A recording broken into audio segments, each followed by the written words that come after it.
It's a celebration of life. Former Greek minister, Nemame Asemna Making, Nemyan for Dr. Free Akoto, Yekasaidia, Radiaton Safre, Nemame. And she no say Saturday, pre-burial, Saturday, 31st August 2024, at Wesley Methodist Cathedral, Koforidua, 7 a.m. Na burial service 9 a.m. at Wesley Methodist Cathedral, Koforidua, dress code near black. Na fe Yakope eye nekrabia private burial 31st August 2024. Na Saturday no so no yatena se wo Omanhene Park, Koforidua, 1 p.m. to 6 p.m. Na Nasia Somono Akoso on the 1st of September 2024 at Wesley Methodist Cathedral, Koforidua, 9:30 to 12 p.m.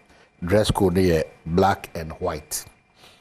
The makers are found here the late Madame Gladys Japan or Yera Nimnyam for Dr. Free Akoto, immediate past Minister for Food and Agriculture, Nemame Asem ana making. Nti Radiato Safre Nemame. Mesre eye kojankoja nti moma yenkae na yenshenede yensa nkota na chi on the 31st of August 2024 ewo Koforidua yenshene so the 31st and the 1st of September. Na masaka also say of Mwakwata immediate past road minister also Nata, who was a geologist so Radiato Safre no so of Mwakwata so yenkae no na yenshene din na ono so ebre wo mse no so no bibia nkokama emfa embaye Vondi Akwaba menua bibia iboko ready hu ya mompo bibia fine na akadi aka ebebawo medase. On the brighter side of life, Professor Christopher Ameyao Akunfi, also board chairman, Public Procurement Authority, and also a member of the MPP Council of Elders. Wankasa oba Kofidua, and so the Abase na yawawoda. Prof, we join Kofidua. We show the best of this day. It's a happy birthday, Sonko. And Professor Christopher Ameyao Akunfi, board chair, PPA, and Udi Wawoda Okwan Sonko. So, Doc Akwaba. Jama heme. Oh yeah. Nyankopon adom Canada ma ade pachi. Ti ebeda se. Na party ni me boko. Oh nyame adom wa wo kai te se anano mi se ehyiehia ho ne ntumi ani nkomo. Na asoshe ni abre. Obi ani abre. Unu anom so dey Saturday nyame adom a. Okay course. Ana megini se Winnie ba na Cape Coast. Winnie ba. Winnie ba. Megini se wati omo so so almost here ahwehwe munyomamu and ensem ni bi omoka. And you walk us through that, but for now oman bia fa pemi asumdwe. Yeah. It be brebe na ebe nyina na sa asumdwe ni ho a ha adwene, especially when the major stakeholders no omugidi say enyoma eboa ma asumdwe ti bi di mu wie peyo no seem to be ababa ho. So before I call for that video, my main Spanish garlic mixture and the capsules for us da a best brain publication for so as or quantum so Franco trading no matter say color party so baso. I tell you much about sang nimekwa mabubu sina, but I'm producer why Kradwa, can you play back the NDC's position on these matters of peace? Ebra Peace Council headquarters. Let's listen to them and let's see what really their challenges are. Any suspicion whatsoever, if it does exist, we are only here to plead that let us decide and agree to make a start. And it is never too late to make a start because we have elections ahead of us. And if we decide in a healthy manner, which I believe we are starting, we would be able to do things better than we did in the past.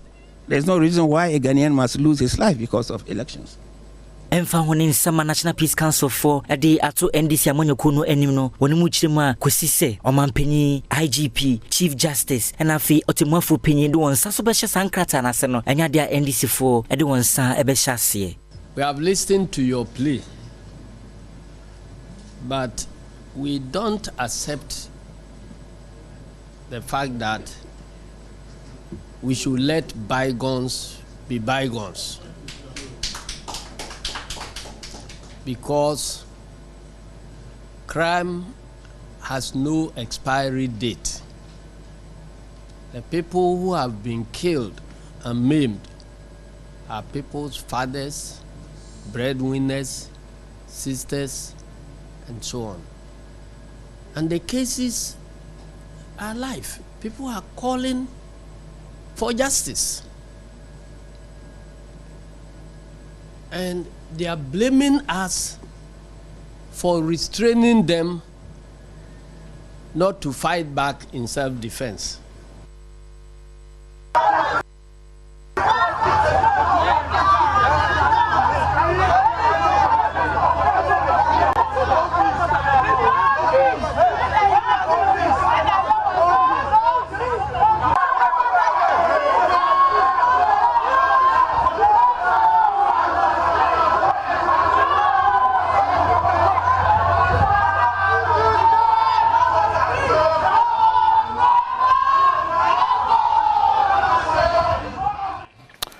Okay, so Asaba, and that's a conversation between the NDC and the Peace Council in Penyufo.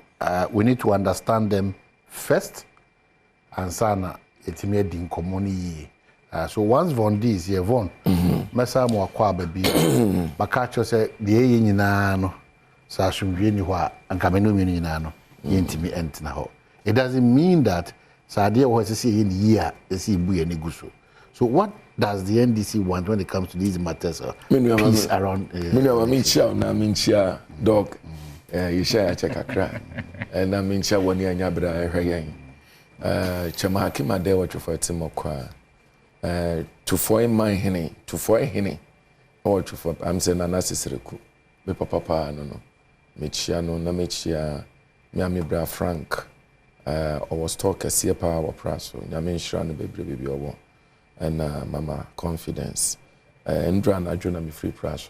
Oh, okay. Mo hane ya be bridge kama mama no and ya be do price bridge ni dia John mama na di ma contract and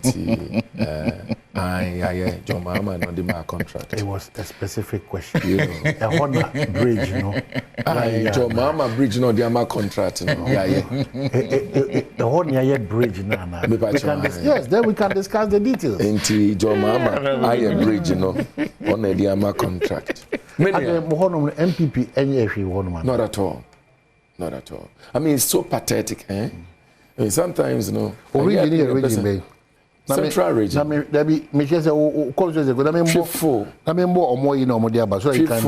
You can just protest with your Maya. Okay. Okay, so come on, so that I check with their tracker and then I come back to you on that. Wow. Asumudwe na buru bibia so. Correct. Nkomo aye die ku aye ku Kamala Harris or the United States of America, arguably the greatest and the most important country in the world with the greatest economy in the world. Na sumudwe someone can fighting for freedom. When we fight we win. And na audio na battle everywhere in the world. I mean, people are talking about peace. Hamas, Israel, war. We're looking at how to do ceasefire near day. Peace, very important. Yaba year 2. Sasumudre Nimwa. His Excellency John Dramani Mahama Obabedi Nkunimi. Won't mean Asumudre and find Yejuma. Asumudre and the Yashishe. But you see, who hear Asumudre, no? As I said, what the pere you also hear Juma. Na sumudwe na wo hwehwe no edimu menua Peace Council for ne wo musi NDC for mfa yensan kohye document as secret as say abana etie from vanchemio campaign bebrebe na ma me mo esi kakra yemfa yensa nkɔhye krata ase sɛ yɛ pasomdwe no na wo man mu ana no matu kwan kakra na menim say whether they are truly peace council and are actually looking for peace in this country or they are only talking about it. Oh my, we've come from somewhere. Nkrumah Breso, where people planted bomb from Nkrumah, we've gone past that. Yaba series of coups here and there, uprisings, we've gone past that. Now we want to do democracy. Now every democracy, there are some few, up and downs that you will go through. I agree with you. Na anchakrana yakoye sa peace council fui they draw fuel from the taxpayers. Ya more allowances we expect them to truly be acting peace, not only talking peace. Okay, so breaking down kakrama. Yes, let me do that. And they nanu ya ni yakotwaba 2020. Peace for nsemu a wamukika ye peace council minka peace FM. Peace council for nsemu a mukika ye series of meet your muye ye series of statement wamuma ye up and down ko banyina no kasa bebrebe ye pasumuje, and I agree with them. We need peace. Ye to about democratically election. Ya bon nipa baku 82 ekuon. Ankrofo ma akrofo yire no mankrofo kunu ebimu abrabo asai enne.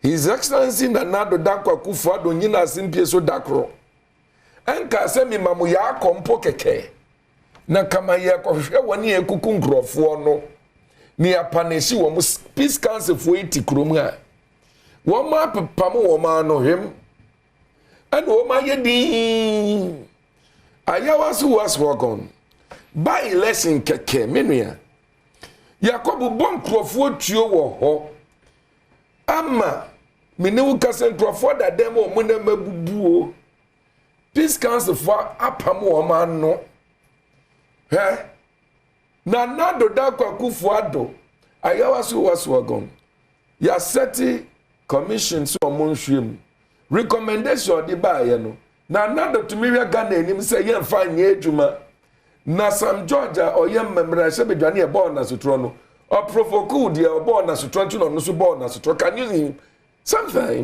Sometimes you are forced to say what we don't say. Now say na batu okobio peace council to me aka ntira Akufo-Addo se sasomdwe baba aje se pare yoba woni ya wakum wo mo no hwehwe o ma tututuo no na de esesa wo de ye wo mo no fa ye won peace council enhu no. Meaning whether they are really the peace council or they are I don't know how to call them with the greatest of respect. These are noble people who are supposed to be noble. Abatu abebebiu. When you know what jaguho unka ho asem. O ma periperi yo nyejuma justice. Wasan so akofa book bi abeto ho say yemfa yensan be hyase yen chichiri yensan gu ye chibio. Say ye peace. Now we are not bobo ye tuo ya saka say nyahwe ye trase no asan so akato no. We are not saying we don't want peace. So be pasumdwe wo krom ha. Ahifo na ka say ye nyina ye de ba ko mienu. Obi ka say all die be die. Why didn't say that? It is here po bi o pasumdwe krom ha. His Excellency John Dramani Mahama and the pasumdwe NDC asumdwe afro nyankopon ho efra sendua no so a ewrade Yesu bewuji yankwan no sa asumdwe ne yehwe Ghana na yeni asumdwe a oman mu adwumayo no yentumi nyo. You see America, they spend all their money, almost half of their money, more than half on peace. You know why? On security. On security, because if there is no security, there is no peace, there is nothing. If there is no life, there is absolutely nothing. So specifically, what is the challenge? Challenge me.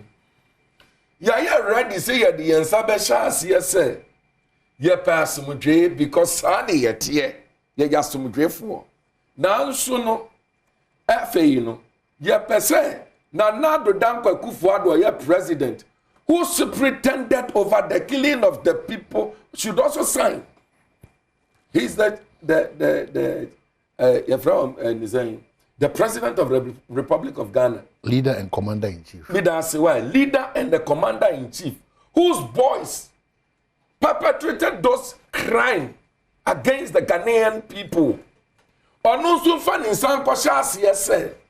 Aba yebetu onu. Onunsu pasimudwe. Number 2. Chief Justice. Fani san kwashasi yese simudwe ni yenyina yepe.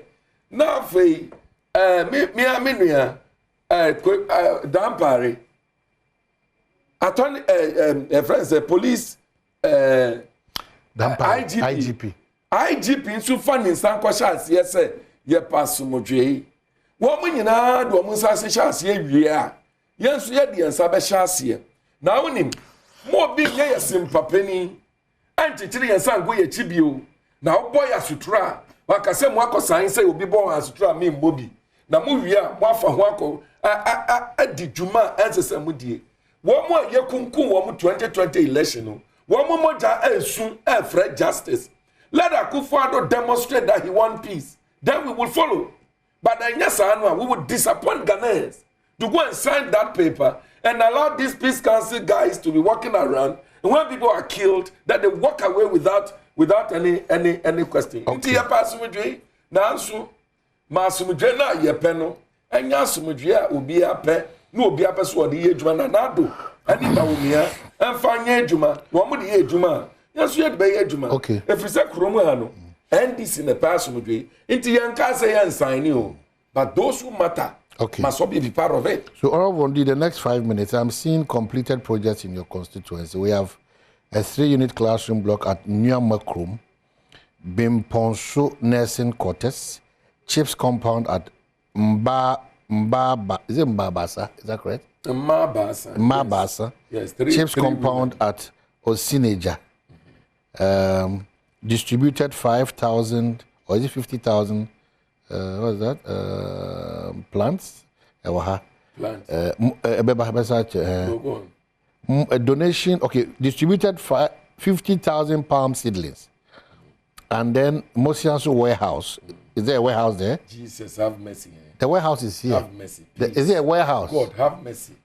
The picture is here, completed. Is it correct? But I'll respond, isn't it? But I've said the donation of startup kits. Are you aware of that? Donation of what? Startup kits. I don't know about that. Warehouse and the renovated Trifo Praso steel bridge. Steel bridge. That one you talked about. Renovated. Renovated steel that was given by His Excellency John Dramani Mahama. So it is not accredited to Akufo-Addo. So it should destroy. It should go down. I didn't say it is still bridge. But they have stated that renovated. It is not true. It was there. It is not true. Let me tell you what they did to the steel bridge. So this one. Let me tell you what they did to the steel bridge. What did they do? Bridge that na wopra no so no. Minua, wo metwetwa ni nyina tutu ni nyina koton we di Akufo-Addo. Enya renovated.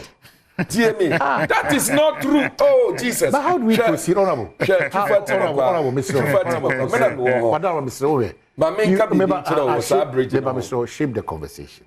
You are seeking to come to government. Yes. And you sit on live television. Akufo-Addo 2 meters, Akotong. How is that feasible? They have acknowledged that there was something there. They have rehabilitated. They didn't say they built the bridge. Can I say it again? Yeah. The mature one say, bridge, you know, I watch for a Timokoano. Bridge, be Trafalgar. Okay, so is it true that they have reshaped the 7-kilometer Bimpon, Nija, Chiboso, and Opokukum? And true, as soon as we are seeing now, they have reshaped. It is not true. Okay. So ongoing projects. 6-unit classroom block at construction of 6-unit classroom block as a home agavi. Is that correct? Construction of 3-unit classroom block, and also the construction of 6-unit classroom block at Trifo Praso SHS. Construction of 3-unit classroom block at Pokukrum. Construction of 60-bed capacity hospital. Is that correct? 60-bed capacity hospital. Our Praso. Akufo-Addo. Really, have you seen that guy build construction of bungalow for health staff? It's not true. It's not true.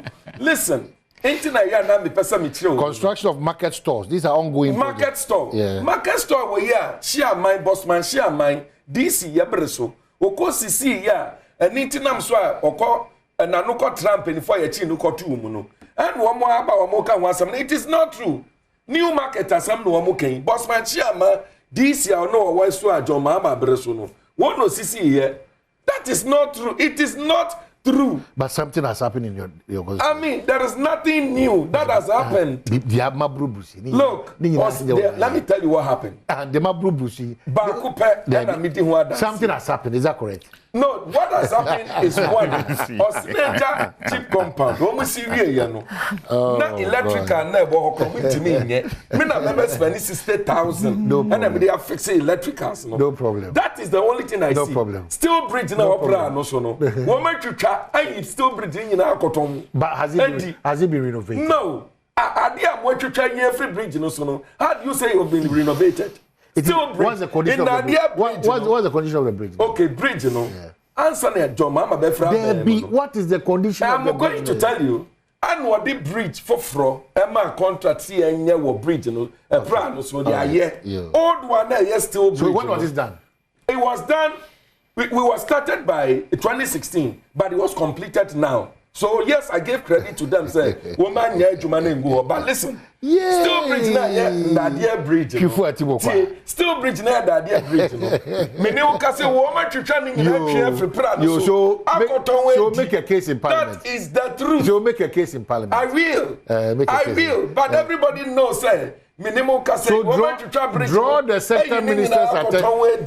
Draw the sector minister's attention. I will. Let him come. So when you come and say, I didn't want to chat on where more renovate here. That is a lie. What is the state of the bridge now? Currently, the new bridge that has been given by His Excellency John Dramani Mahama is nicely completed, and we are using it. Doctor, what you say?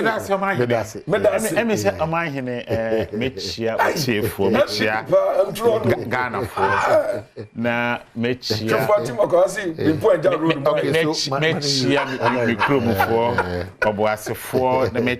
Obuasi East specifically. Me say wo de assembly to jaso. Na before me call sa asem me say only honorable din komo bia na mate ho na ma yedin na me pese me nka bi kakra bi. He's saying that Mr. should be quiet. Oh, that's all he wants to say. Na me wo eye twifu ati Moakwa district assembly. Ati Moakwa that's honorable. District assembly on my website na me we. Na story bi da ho a story no eye March 20th 2023. The caption is Report on the State of the Pra Bridge 2023. Me can be kakra na wetifo eno one wetifo. I say Twifu Praso Bridge falling apart. This was the caption by Graphic Online on September 25th, 2019. That was 2019 na former president who fear banso kwada da BS in fear me and say to you. And a graphic extras I report to you. This is captured. A reporter a capture a district assembly na website that one and a omoka. When graphic first visited Twifu Praso to inspect the state of the river Pra Bridge to 2019, na bridge no na I just atetia pansam. I just say obi ankasa ordinance sample eka. Na ekoso I say graphic further reported that the paramount chief for the area Nana Kwesi Kenin was outraged to say ohina no na the boy fu pass as 2019 na breja ewo sa ekuru Twifu Praso na atetia pansama abanya abako NDC abanya ba betena so 8 years wo mentumi afo mo saka we nyame na meka graphic na report the most authoritative and credible state media house and so can say media house wo krumi one of them graphic I want to mean entity graphic reporter say o man o so man no wo krumi na the boy fu pa. Now, Okosoka said, was outraged about the many empty promises. Well, it's in inverted commas. Or see empty promises. Not just say, Abayako, never Fabiako, there is NDC Abana. As one back as seer and so many. So we, one of mine, met me for them a website in any. A district assembly website, as me making. Now, Nana Sakoso Kabim. The NDC promised and failed. Oma hine na eko nana enya me oma hine nya me na meka. O se NDC for share bo. So omo be yes ha bridge ya ye ka ho asemi. Enso eya kohwi bo she eno omo she omo antumi enizo. We nya me na meka graphic na report say na o se ade yo e kan ye in 2019. Oma hine. Na okoso kase the graphic online media stated into a report nana we reported speech. Now, over the next paragraph now, Okase, it was further stated by the online media that is graphic. The president, Nana Addo Dankwa Akufo-Addo himself, promised to ensure the bridge is constructed. In the Sabrena Oman Penyite se Oman hina wo kromu ho, ebu afuye se bridge wo kromu ho, atete apansam yantumi nye no, eno ono ankasa ekọ shebo e ma nana se nana, we dey facha me. Say ma to aba na metina akunya so mfie mienu na mo bridge na mentumi nye na we die me ka esi so sha obo say mehwe say o bridge na ye be ya ama report na ma he me kan you I say also they can me report to they can report a young pro report na ko share report no wo so ta me na dia kan ko share report also teach for timokwa online media as part of its share report. Hold on. As part of Dr. Bano, hold on. Yes, hold on. I mean, Jai. What you for a Timokwa? Dokobe also missions. On the bridge matter. You see who the state of the bridge say, yeah, and I've already told you the bridge have been constructed. It have been constructed. So what is your problem? But the fact that you think it is Akufo-Addo who constructed, it was given by His Excellency John Dramani Mahama. Now, so the report is that it's been given by His Excellency John Dramani Mahama to be constructed, and it has been constructed. Doctor, Yemba Lane, it has been constructed.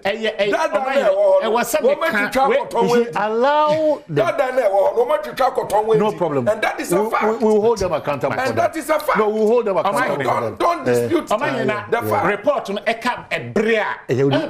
For what's them so?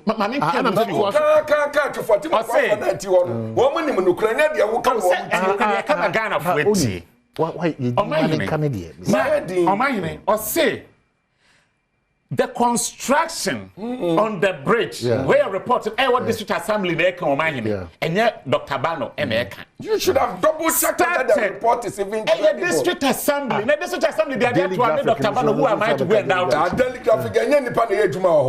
always the fact is that Obama gave the contract and the fact and yes a graphic online I make every who the district assembly of constituency the district assembly superintendent by an appointee of Akufo-Addo. The district assembly who is being superintended over by the appointee of Akufo-Addo. Construction of the bridge started. Doc, I see an argument. The assemblies have always been superintended by people that are presidents appointed. So I don't know. Granted, but I'm saying that's an honorable candidate. Honorable NDC. Exactly. But with all humility and respect, we have to trust that they also can also that angle. So many really points. Yeah. Now, or say. Work on the bridge. 15 minutes. Commence July 1st. Am I hearing? Or some West Nana Akufo-Addo called 2019 and or power my nature and in the same 2019 no my in the buefuno. Until or say Nana Akufo-Addo call patch we no share the bono. 1st July 2020. And a dreamer what bridge in the Sassia. Am I hearing? Okay. And cry. A what bridge now? Now, am I the main the Peace Council assembly? Then I won't kind who gave the contract? Contract in Ankasani bridge. One at the Maya, and I won't know. John Dramani Mahama gave the contract. How do we move forward? John Mahama gave the contract, and the contractor that John Mahama appointed gave the contract, constructed the bridge. The only problem is Abia. Oh yeah. Wabra. That is all. He gave the contract. I'll give you the one opportunity. Maybe some question back. Funding for the bridge, Nefi. Contract na John Mahama dem funding for the bridge nothing. Hey, I never saw now bisa me. Hey, question na me bisa. So John Mahama dem mind then we should know the funding. You are an MP. No, I don't know. In his government, I don't know the funding, the source of funding. We are not discussing funding source. We are discussing who gave contract for. No, but how do you give contract without funding? Okay. So what you are saying is that you want to tell me that Akufo-Addo source for the funding of the contract. That is not true. John Mahama funding. Where and I can't true. Calm down. Why? That is not true. No, you know it. Honorable, calm down. So, Mwanka peace as MPP for some committee. So, Johnny peace. Make a plan for 2024 election. One person make a peace. Akufo-Addo should sign the peace document, and then we will also sign. Honorable, make a peace. Honorable. So what kind of peace? Honorable, you see, when you break, hold on. When you break, you are not be ruling. So, you are going to. It's when you break there. Mususu nyamanya te se de boko ru ga bi fufu ba ya na mo ba edi na mo ba be huli no mo se ayede mo be ze buku yin na ze enti na Akufo-Addo ku nkrofo and yes ono so sign peace document no can you allow Dr. Bano to also make his point? He should talk peace. I won't allow him. He should talk peace. About the calm down. Talk peace. Can Akufo-Addo non sign it? Can Honorable Atimokwa. Yes, Atimokwa chifu. Patriot your mask. Mo say chichiri esaku yan chiri. Na mo sa so ko nkrofo bi. Honorable Atimokwa. Yes, Atimokwa. Me da say. To boss. Dr. Bano. Me da say. O ma hene. Nti bridge ne die no enukure wo ma Ghana for bridge on capis. Wo bridge capis. Say ye ka nipa o ye bridge wo eye twufu praswa e na Akufo-Addo. Na me make a piece asem ma hene. Yeah. On say to say na wo kan ye no. Honorable Tiheya Osuru that the way is Ara Mutia was so peace so set it to cry no way dey to say o peace so sama mo he se bafu ni ba wo ye nyina se so peace dey Katra Akufo-Addo sign peace document no the sign in fact obetumi a wo sika dan ma se asumdwe ni ho a sika na wo no sebi faso ni so. In fact, you take a baby mamu here, or maybe the Democratic Republic of Congo. Number what to but them say Robert Ajimai Nyantechi. Oh, yeah, DC. Also, Ochre Sim. My patch. Kwaba. Yeah. Na Boko there. Nyamiado. Yeah, the Nyamiasi. I understand that. You're the one card, yeah, I understand also, but so boy, when come my AD. Bachwani. It's you. Yo. Patrick, you. Yo, me that say, my hand in na pound for me, my channel pay. Ya Joe. Me, my channel pay. Ya Joe. Yo, na, mon komo ya mudi kakre na me pepe, me bemu kakra. It's you. Me honorable Mintiano, honorable Bondi. In fact, issues about the bridge, you know, me can say from day one of the commencement of the bridge, from cutting of salt, 2019. Copy say we are president now. Better me cry young commissioning. A president Nana Danko Akufo-Addo.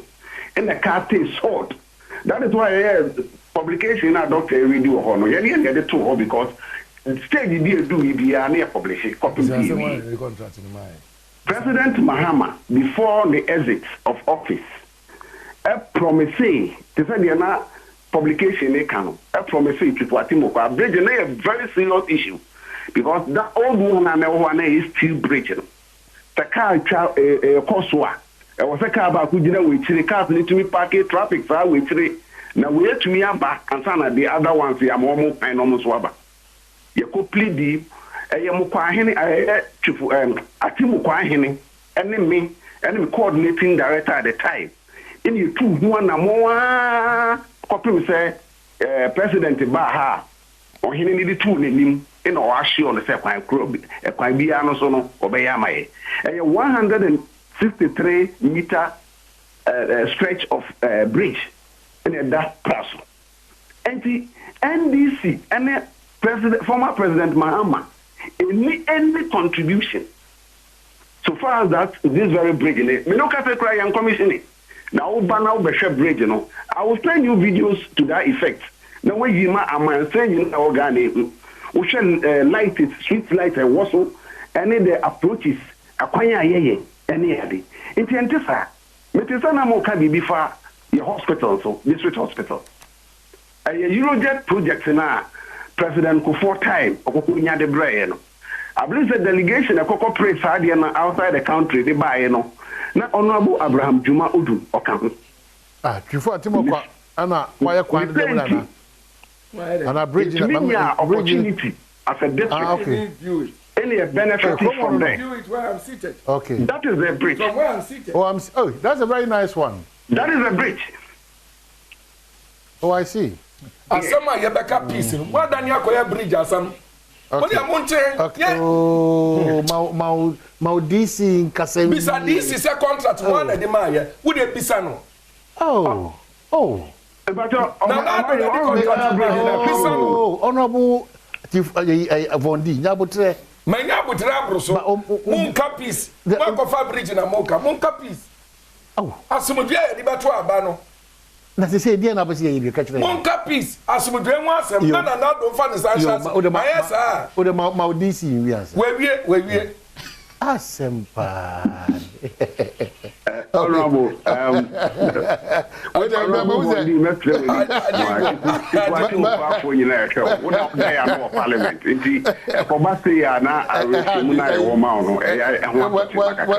well, this is Miss Now, my last one. This is the one at the contract.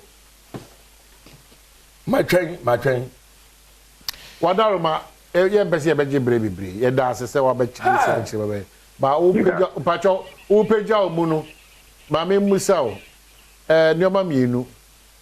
The member of parliament say, Moses a year steel no makoton. And a 2 contract no sa, Osimuna Muyeno, contract and a John Mama, President John Dramani Mama, and a desa contract in my sanity. If I show a movie in one of my no correct. What? Okay. A movie in why no correct. What? Still bridge on Pacho Mami, I mean, Mukakra. Was a Ghana railway for and Biana who say rail line the Ghana Hanmunina, this stretch, central stretch from Takrady to Accra. Among Fulia. Issue the whole Ghana will be in him. Emma Sabin Pennyphobicrano were arrested during that time. Now, your Hanumuna ministry, a year railway.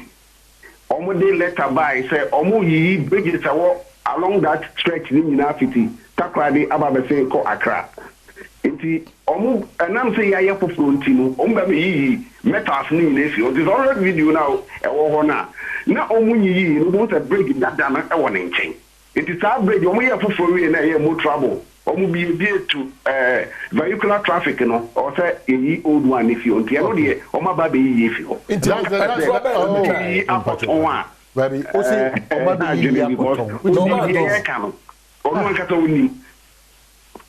Okay, me that's it. All right, me that's it. The honorable DC, me that's it. Doc, you am I hinting? Obekop Abeba be full submission on peace. Hey, because what did he bring in our bridge? That's a big way. I don't believe. Eh, wango. Uko game. So uko game. Uba ye kwa some for us.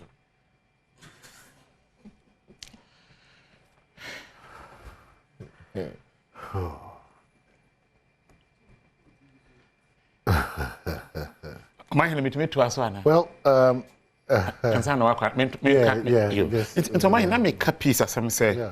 Or might be the Democratic Republic of Congo, Africa, the my hand say.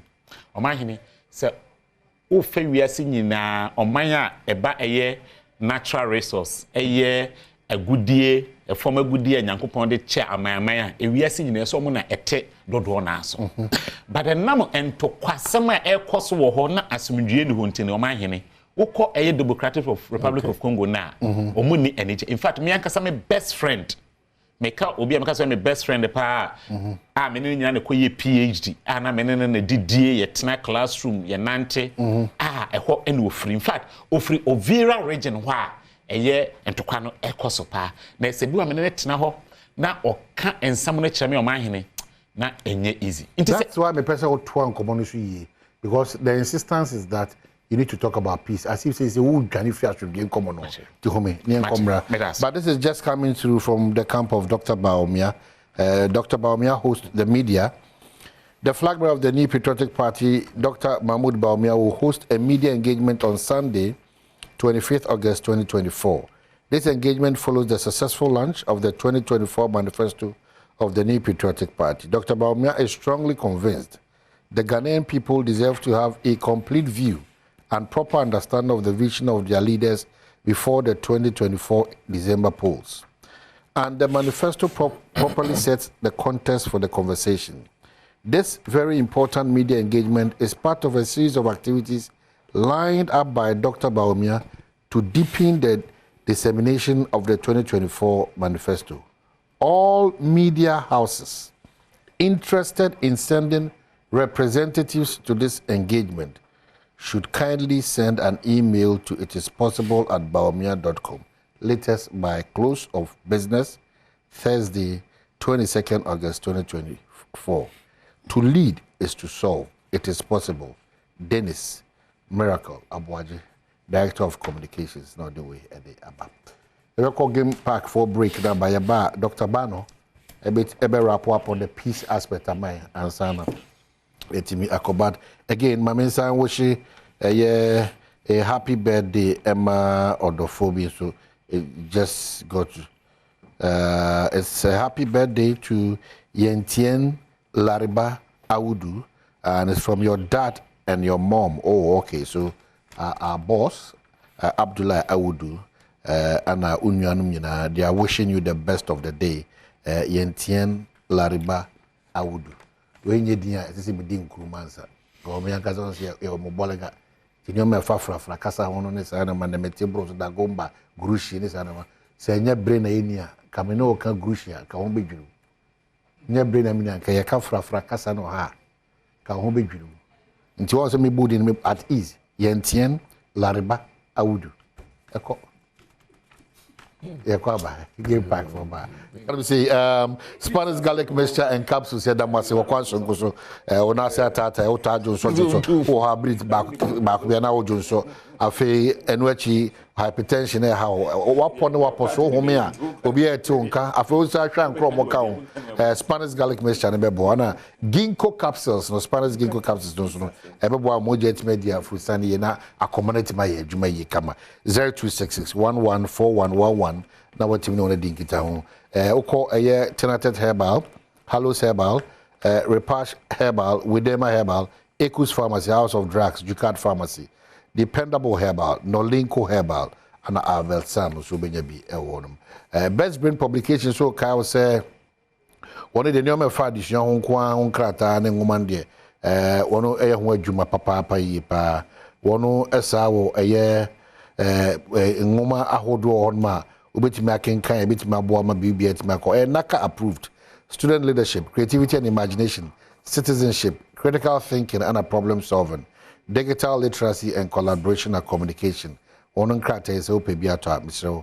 Ofre 050-7200-200 and 0504-200-300. Medical catch was a Adom FM color party. Nami adma memenda 28 September. The Braille Ewo Legon Botanical Gardens, a color party, a bushel for any GS from Kukra, inti yada Jama detergents for us, and a large vision herbal clinic is your dormasi, and you fresh drinks and so your dormas or quantum Kusuma Kause, Franco so Ecoso Kaye, phone papa air condition, papa CCTV cameras, Nina Ho Anna Binebi at El Honum. Franco numbers 024642. 2338 and 055-593-9311. Doc, into your piece. You, me that say. Na make a piece asumdwe ho asemi and na make say some site on my your friend said DRC and a Congo DRC for the no my they say ye ba Ghana ha on my me say ye ba under the Fourth Republic. Ya to aba bebre. In fact, ya to aba ama the former lead president, Jerry Rawlings, winning on 2 occasions. Ama the president from 1992 to 1996, 1996 to 2000. And I sabeto ne nyina MPP edi nkugu omahene ena yesabeto MPP du nkugu no NDC for na dru baby a in 1996 de no MPP NDC for na akra du baby a 1992 de no oma akra du baby o mo de ye asre sempo kase o ene ye to aba na amulusu ye na mo de kotro book omahene se what is asem da sebi o MPP as a political party ye kabi memi kabi ase no yanka sebi o ye kubotuo ye de no nsema ye ni anye ho no ene den time no ye trogu krata so anase ye trogu book mu fi se opese obi ehu asema wo tro egu book mu ene ye trogu book mu ne ye kwa amana no abrochire Oxford ho gina ye koye presentations wo no ma ekọ election no ma ye ni anje ho omahene ena 2000 ye beto ye na oba mpanyi kofo ekọ second round no so do win ye 2004 o win ye omahene asomdwema ena ye back 2008 eye President Nana Akufo-Addo, then candidate Nana Akufo-Addo, first round we win against the former late President John Evans Atta Mills. Omahene, na call second round. Na NPP Nana wa power Omahene. A very instructive say Ghana for ebehu the record of the NPP. Na NPP na wa power. Emma first round elections NPP win Omahene. In fact, say what the total number of votes ananka NPP here. E dey win say elections na less than 30,000. So me kaipa na something around 24,000 votes omahene. And a party in power sebio enka on pass umdue na say on pese kabi memi kabi no ebetumi adimu ye no omahene me ka me jo say se okọ ekuro bia so a enka sa 20,000 enka party ni betwa agum under president Kufuor Kufuor. And so now me say MPP eti amanyo sem asienti no Electoral Commissioner under then Eye Afarijan declare results say Nana Akufo-Addo was shot by over 20,000 votes no. President John Ejekun Kufuor anfa phone and frɛ Eye Dr. Afarijan ka say minua ye ne wo power enti no 20,000 no faka ho they declare winner ensi e wo Ghana. Ye call second round Emma President John Evans Atta Mills ABT then candidate Akufo-Addo marginally omahene okay the number of votes the BT no it was marginally obi anko win first round na ko hear about 20,000 votes na ya call second round na fe ye BT ni marginally se men kana na Akufo-Addo and take kabi memi kabu asia kabi memi kabi asia ena onya obi a ye beka ne say in the fourth republic no wabeye an epitome of democracy and omahene okay said the criminal libel law na Akufo-Addo na gina ho me yi fi ho enko omahene enko beka se we de menti ase so papa na nkasa of Fred the then candidate John Evans Atta Mills the late president Nyamefa ni kransie e congratulate no e bona ba so say na Ghana for akanti papa to me no e ye wo dia be di Ghana so omahene me no nyina etia papa no e be di Ghana so. In 2012, yes, I call ye, and also, so what a Supreme Court in some course, so I just say, not irregularities, no, a dozen, Emma, a year, or Temueni, I'm or Akuyem, I can say. And someone now, Dr. Babu Bamia presented the Enukrebe but elections are won at the polling station. Candidate Akufo-Addo, imagine again. You see, I have so much respect for that man when it comes to the way or abotre.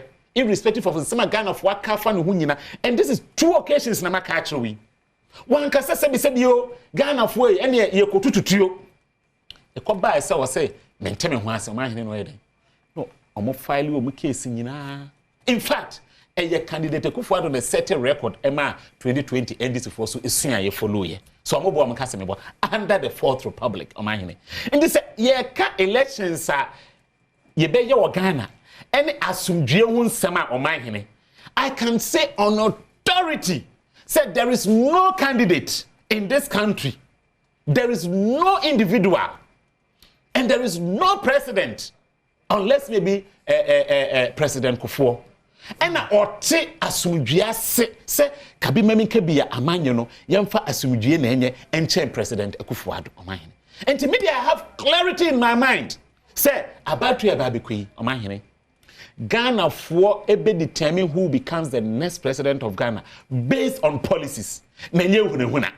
enti ehunahuna ne de he obetumi atiatia mu ena me nsan ena ebe sei ena ebe yesei omanhene me se me ka wo fidie so se enye no ne be ma Ghana fo anase wa wotie aname abete including honorable otie ye beka so ne ehunhu nti no ye de kwoto aba ma eye won candidate to say ya nkwoto aba na mo ma ebi omu bobotu ene de Ghana fo nya bi da so Ghana fo nya ehunfo in fact Ghana fo ehunu ma bebre na Ghana ni bia ni hɔ a sebi yo na ni gi amanyo ku a ohunahuna nipa ho na sesiasa wo hwɛ de ekoso ya saa na NDC fo ye ase policy no enkoye se o man kasa nka de o betumi aye enkyere Ghana fo betumi asesa Ghana fo hyebre ene emebudu hyebre no o montumi nka ne ye o man kasa kra policy ba ko o mo se no mo be no wo bisa nipa ba ko a o mo communications director e wo sibia o kyerɛ ase Okobisa, one of the other directors are in charge of elections e wo se ne a o be kyerɛ ase enti as a channel po enkoye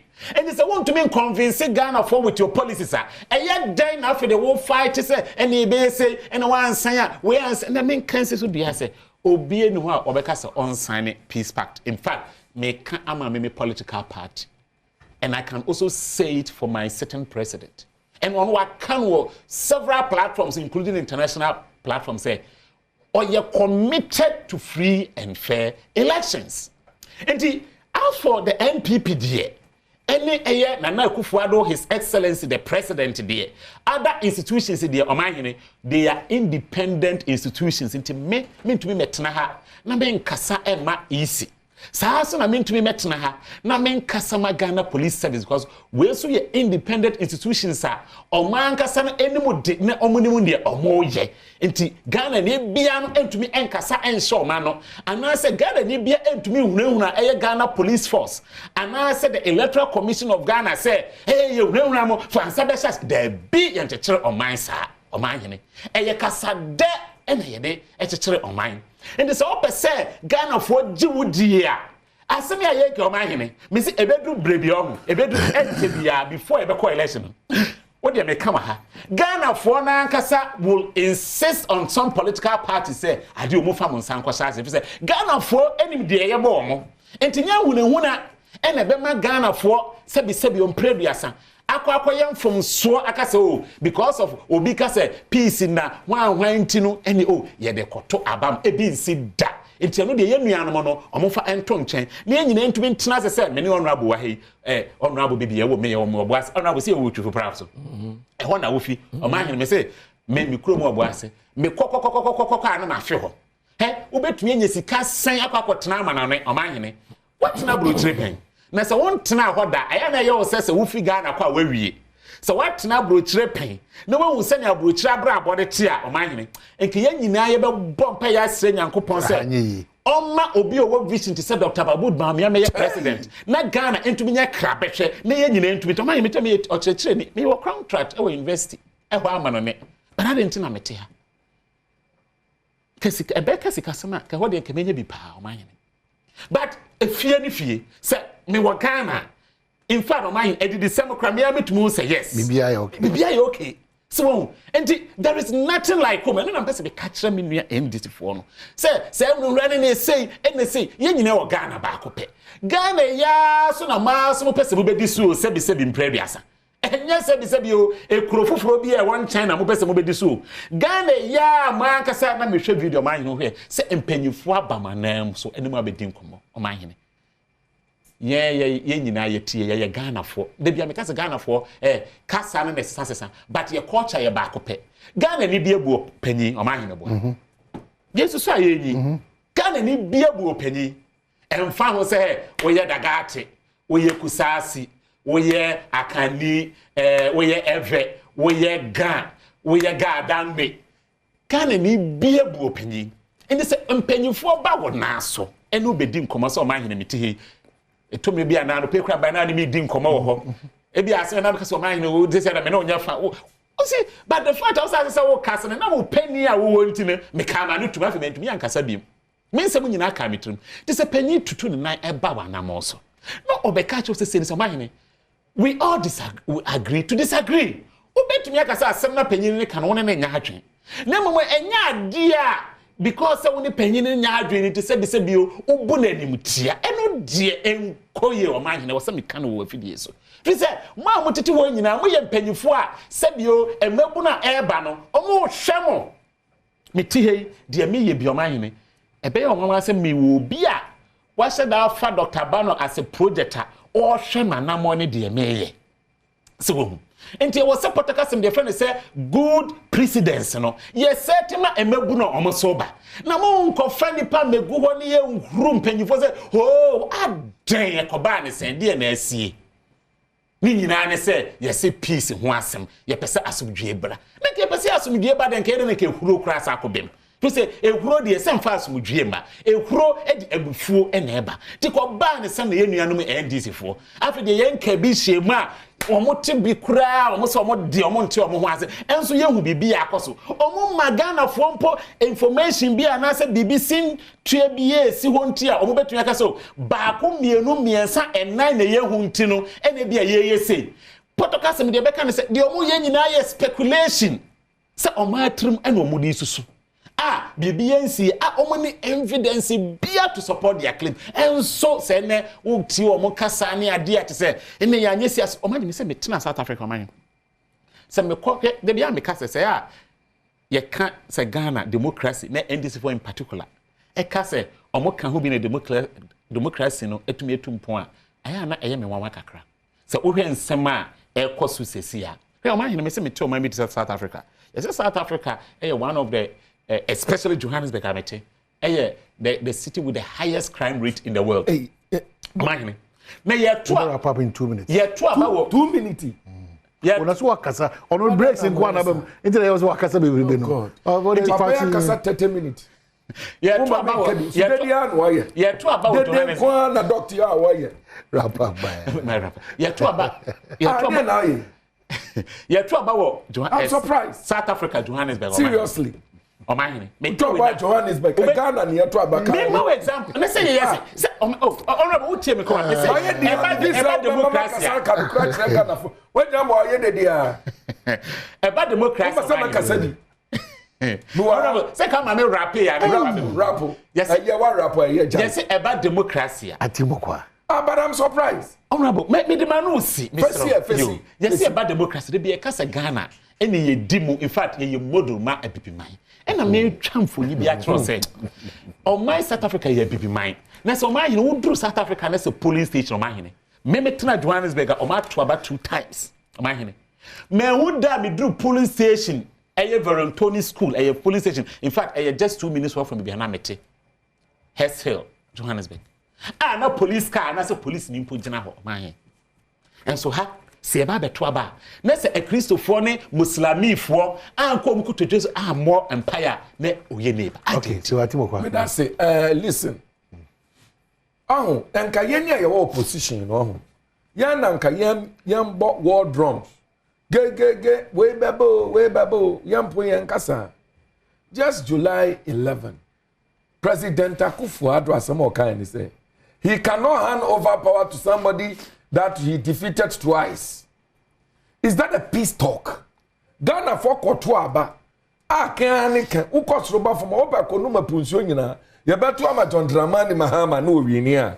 Would say me, I cannot hand over power to the person. You know that twice. Is that a peace talk? You know that's impossible. Is that part of the peace talk? But he said he has no choice. But he said it, isn't it? Did he say it or not? Did he say it or not? Is that a peace talk? Now when you're Brian, I call you baby, I say. Yeah, ma, see that. Yeah, for power, ma, see that. Mupa, monko shipo. Is that a peace talk? Look, I'm surprised. The government on power, who is supposed to be championing peace, asumudwembra no. One moment na kika nsemo a dia asumudwe no free and chen kokra. Na mu peace council a mo api one moment na kika nsemo a dia asumudwe free and chen akọ. Okay, now wo peace council a wo be kire wo msa Akufo-Addo. Imperform na ye kunkum wo no. Kona kope justice ma wo mo. So the major concern now is that yeah, can peace bioma yetimi aka anko yenim no. One can who ya kofa book aba won bia mukra me Ghana we bi e kire say yan ko sign na yan fa san ko share peace as san ye peace. Have you seen peace without justice before? One peace a pere yon kan. Na obetima to say anyum na. Everyone is crying out for him. Which matter? Me no munto. Nana is crying out for him. Who is crying out for who? Nanado. Well, listen, we are serious in this country. You see, this election is do or die. It's not. It is do not true. Again, it is not. It is not do or die. It is Ghana against Ghana versus MPP. It is not do. And Ghana, John Mahama, in your opinion, John Mahama versus MPP. I manifesto no. Ba me aso ba to talk as am bia. Enya no cre. Enya no cre. Enya no talk am. O say. Me na me kan hu na me ka chiro na o say o. Enya no cre. Obi a not talk am so. Dr. Ahmad Mahmoud Baumia say. Eye import duty say wo mobile phones no. O ye to abama na obeyi afi. So he should remove it now. Onyi se sia. That is how you people are heckling me on this show. You people are heckling me on this show. Heckling. How can you tell him not to keep about heckling?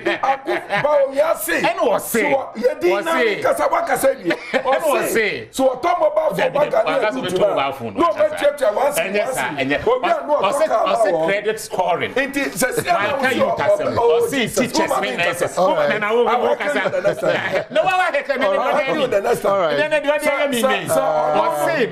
Really? The opportunity together. Okay. Yeah, there will be bias.